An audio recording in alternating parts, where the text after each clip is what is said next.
Okie dokie, here we are. Hey everybody, we don't have a big crowd, but we have a start. Now, I've been to a few of these, and I don't know if you have, but a few of these rallies or gatherings prior to legalization. And they all have one thing in common, is that when you go to one that's extremely successful, they all have one thing in common. They all have one thing they say, is that look at us today. The first time we gathered, there were 5 people. There were 2 people. There were 3 people. So maybe this is our 5 people day. Maybe this is our 20 people day. I don't know, but I'll tell you this. If this is a 5-person day, I'll be back and you'll be back.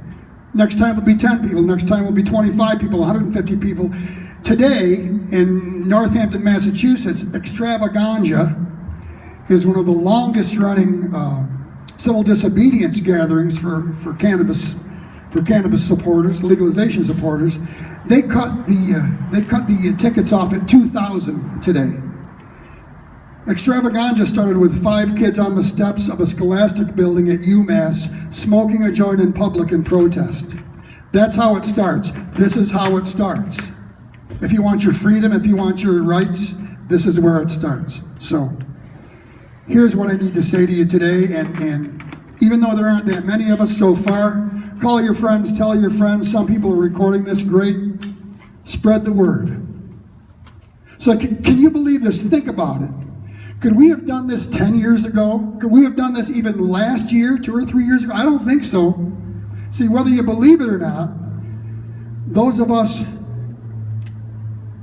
who support cannabis on so many levels, those of us who believe it makes our lives better with responsible use, those of us who depend on it for comfort and relief where other substances have been pushed upon us, have failed us miserably. We are the good people of the cannabis community. And we're in better shape. We're in better shape than we've been in 100 years in New York State. When you really look at it, I know we're still in the midst of national battles and state battles, but look at it. We would not have done even this a couple years ago. So we're making progress. We would not have felt comfortable joining a cannabis social media group just a year ago. To put our names and faces out there, that would have been unheard of just a few years ago. But here we are, so good for us. Good for us. There's not a lot of us, but good for us. There are 33 medical marijuana plus Washington, D.C. states in the United States. There are 10 plus Washington, D.C. recreational states now. But we are Legalize It CNY, L-I-C-N-Y, L-I for Legalize It, CNY for Central New York, because this is where we live. This is our home, and we deserve the freedom as Central New York adults to cultivate for personal use and to have a fair and safe regulated cannabis market like the 11 other states so far, especially our neighbor to the east, Massachusetts, where New Yorkers now go by the thousands every day to buy their cannabis.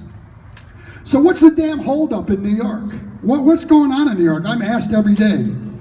Hey, we can be that horse all day long, but suffice to say, we're getting there. Don't make any mistake. We are definitely going in the right direction. It's way past a matter of if it's going to happen. It's definitely going to happen, and it's already here. See, because over 770,000 New York State medical marijuana patients are driving to and from their dispensaries. And by the way, those dispensaries are very poorly stocked, underserving, because of the over-regulation of New York State medical marijuana. But they do exist. And I said they're driving to those dispensaries. Driving. And what do we hear about that? Driving? Marijuana users? Those 70,000 people all drive to dispensaries in their cars. And guess what? If you don't have your medical marijuana card, those of you who do know what's on it. But you know what picture they use on your medical marijuana card? Driver's license. Really, they do. So the legislation has been drafted.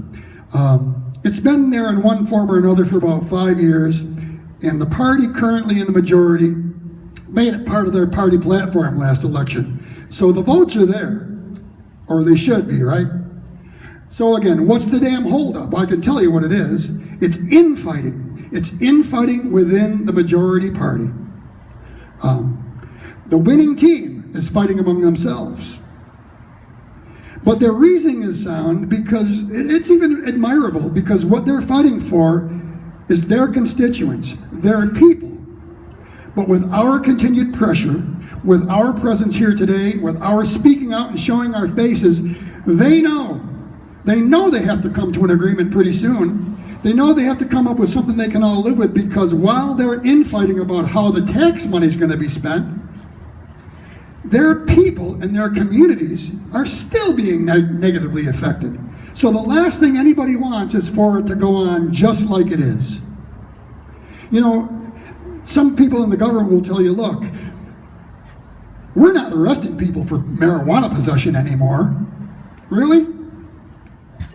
We're not arresting people for marijuana possession anymore. And to a point that may be true, but okay, what if you possess some cannabis in 5 or 6 small baggies? What if you and some friends are going in on a bag of weed together? Well, the 5 baggies show intent to sell. Going in on a bag of weed shows distribution. Busted. Busted. They're still arresting people for things like that. See, they can say, oh, we've decriminalized all day long. But you don't have to be John Boehner to know that a bud of consumer sparks up came from a whole plant, right? A bud of consumer sparks up came from a whole plant, and that plant grew among many other plants that produced many, many more buds. Because you can't decriminalize something and then just assume it falls from the sky, can you? If it's okay to have it, see, it has to come from somewhere. We have to once and for all get rid of this gray area where for-profit drug rehabs, whose existence depends on mandated heads and beds, victimizes young cannabis users for their own corporate gain. We have to once and for all fix one of the worst conceived medical marijuana programs in the nation. That's right, New York State's medical marijuana program is the laughing stock of nearly every other medical program in the country. Even Oklahoma zoomed right past us and adopted one of the most robust and inclusive medical marijuana programs in the nation. Oklahoma freaking Homa?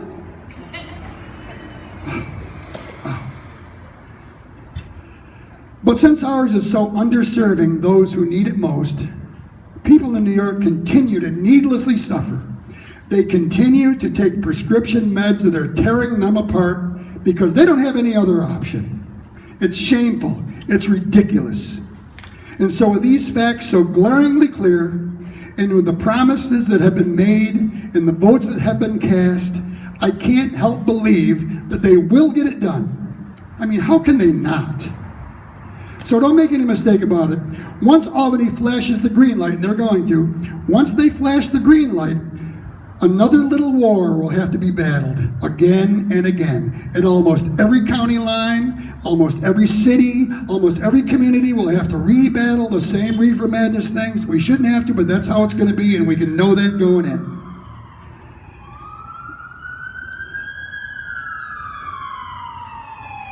Yeah, I know. No, I didn't. There's some spots I want to not include because there's some people I've already talked to today. But almost every county line within each community, it's foolish. You're wasting money in resources, because when we look at the New York license plates in Massachusetts, come on, it's there.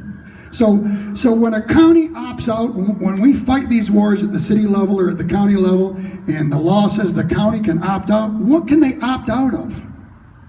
What can they stop? All they can opt out of is their share of the tax revenue, and that's money they're going to say they need that money to mitigate the horrible effects of legalization that we know never come to pass. They never happen, but they're going to fight for that money. They're going to make a lot of noise for it.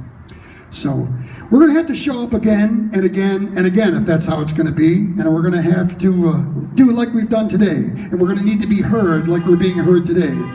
We need to keep track of who's listening, and more importantly, who's not listening. Because here today we gather in the business place of an Oneida County legislator who represents the very ground we stand on. I don't know if Michael is close, but Michael Brown, is our Oneida County legislator. He owns Cappuccinos. He's opened his venue to this function today, and I think Michael deserves a hand from us, as not only as our host, but our Oneida County legislator. So thank you, Michael, for having us today. Thank you very much for your hospitality. We're going to keep close tabs on those elected reps who are not representing the will of the people. If you oppose our freedom, we're going to oppose you.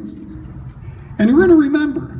And if you're still straddling the fence, and I know there's some government officials who still are, if you still haven't decided you're on the fence, you say there needs to be more study, your time's up. It's been 100 years, boys and girls. It's been 100 years of prohibition with 50 years